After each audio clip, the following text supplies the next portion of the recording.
जय जगन्नाथ सांग मैंने आज कहानी से जो मैंने जीवन में थरे विफलता अनुभव कलापर स्थिर हो रहा एवं केबे हेले हार न मानिबार गुरुत्व विषय तो आसतु कहानी को आरंभ करवा।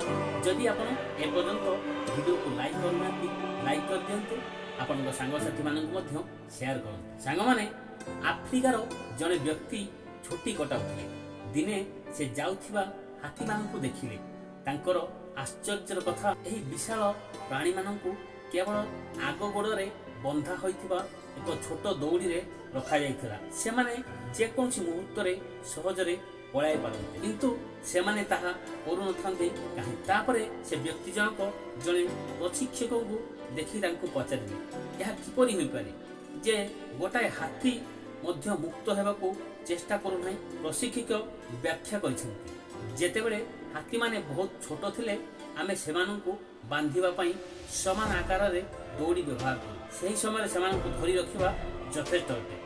धीरे धीरे सेमाने बढ़ी जाती शक्तिशाली होती तथापि सेमाने केबे भी दूर को जीवाकू चेष्टा करते नहीं कारण सेमाने विश्वास करती जे दौड़ी सेमानंकु धरि रखिबो। लोकटी आश्चर्य होइगला एवं से कहिले एही शक्तिशाली प्राणी माने जेकोसी समय रे मुक्त होई पारନ୍ତି किंतु सेमाने ताहा कले कारण सेमाने विश्वास कले जे यह असंभव। बेले बेले किछि व्यक्ति मध्य ठीक हाथी परि कार्य करନ୍ତି। सेमाने चिंता करନ୍ତି प्रथम थर विफलता होला परे जीवन सारा मध्य सफलता मिलिब नाही। मने रखन्तु विफलता शिखिबार एक अंश।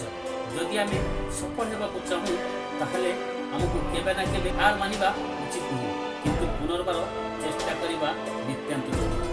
जय जगन्नाथ फ्रेंड्स, जदि आपको वीडियोटी भल लगी थाए लाइक करूँ और शेयर। जय जगन्नाथ।